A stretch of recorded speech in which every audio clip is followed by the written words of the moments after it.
Students, welcome to the science class and today's topic is digestive system. आज हमारा topic है digestive system क्या है और ये कैसे वर्क करता है। So let us read. Our body requires various nutrients to work properly. अब हमारी बॉडी को काम करने के लिए अलग अलग टाइप्स के न्यूट्रिएंट्स चाहिए। These nutrients are obtained from the food we eat, which is broken down by the digestive system। और ये जो न्यूट्रिएंट्स हैं हमें कहाँ से मिलते हैं? फूड से, जो हम खाते हैं, और ये फिर बाद में डाइजेस्टिव सिस्टम के थ्रू हमारी बॉडी में छोटे छोटे पीसीज में ब्रोक डाउन हो जाते हैं। The digestive system consist of mouth, oesophagus that is food pipe, stomach and intestine. जिस तरह से बाकी सिस्टम्स में भी पार्ट्स हैं, इसी तरह से डाइजेस्टिव सिस्टम के भी 4 मेन पार्ट्स हैं। जैसे सबसे पहले mouth, second one is food pipe जिसे हम ऑस्पेजस भी कह देते हैं, थर्ड है स्टमक एंड फोर्थ है इंटेस्टाइन्स। ठीक है। When we chew food with our teeth the food gets broken down into smaller particles. जब हम च्यू होता है चबाना, ठीक है, जब हम खाना चबाते हैं अपने दांतों के साथ, तो वो खाना क्या होता है, छोटे छोटे पार्टिकल्स में डिवाइड हो जाता है।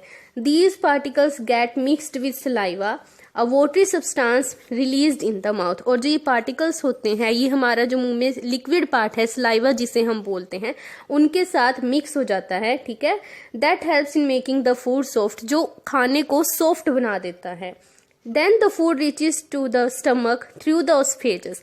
उसके बाद जब हम खाने को अच्छी तरह से स्मॉल स्मॉल पार्टिकल्स में चबा लेते हैं, उसको च्यू कर लेते हैं, उसके बाद वो फूड पाइप के थ्रू जाता हुआ एंटर करके उसके बाद वो स्टमक तक पहुंच जाता है। In the stomach they get mixed with the digestive juices and are passed on the small intestine. उसके बाद स्टमक में पहुंचने के बाद वो डाइजेस्टिव जूसेस के साथ मिक्सअप हो जाता है और फिर स्मॉल इंटेस्टाइन तक पहुंच जाता है। The food particles are further covered into simpler forms which are absorbed by the body to provide us with nutrients and energy। उसके बाद भी जो ये फूड पार्टिकल्स हैं, अच्छी तरह से स्मॉल टाइनी पीसेज में होते हुए जो हमारी बॉडी को चाहिए न्यूट्रिएंट्स और एनर्जी, वो एब्जॉर्ब कर लेते हैं। This process of breaking down of food into simpler form is called digestion. खाने का छोटे छोटे पार्टिकल्स में टूटना ही डाइजेशन कहलाता है। The undigested food goes to the large intestine and is expelled out of the body through the anus. ठीक है। जैसे जो फूड हमें डाइजेस्ट नहीं होता वो लार्ज इंटेस्टाइन में पहुंच जाता है और थ्रू एनस वो एक्सपेल्ड आउट हो जाता है, हमारी बॉडी से बाहर आ जाता है। Next topic is excretory system. Excretory system क्या होता है वो पढ़ते हैं। The excretory system consists of the kidneys, ureters, urinary bladder and urethra। अब excretory systems में भी कुछ parts हैं। सबसे पहले है kidneys, second one is ureters, third one is urinary bladder and last one is urethra। These are the 4 parts of these system। The elimination of waste from our body is called excretion। हमारी body से waste निकल जाना, उसको ही हम क्या कहते हैं? Excretion कहते हैं। ठीक है। Kidneys filter waste product from the blood and form urine. ठीक है। किडनी का काम क्या है? वो हमारी बॉडी में जो भी वेस्ट है उसको फिल्टर करती हैं इन the form of urine, urine की फॉर्म में। The urine is then carried to the urinary bladder through thin tubes called ureters। अब वो यूरिन कहाँ पर जाके इकट्ठा हो जाता है? यूरिनरी ब्लेडर्स में, थ्रू छोटी छोटी पतली पतली ट्यूब्स के अंदर, जिसको हम बोलते हैं यूरेटर्स। ठीक है।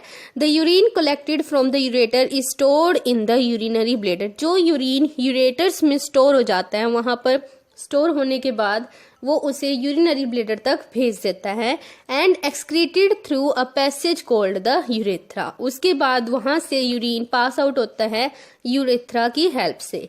The skin also act as an excretory organ because it takes out excess water and salt from our body in the form of sweat.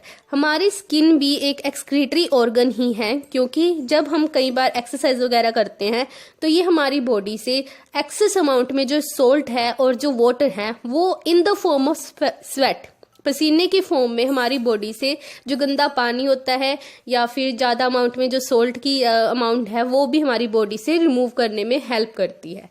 Sweat cools the body when the temperature in our surrounding is high. जब sweating क्या करता है, हमारी body को cool down कर देता है जब टेम्परेचर आसपास सराउंडिंग में हाई होता है। Now the next topic is reproductive system.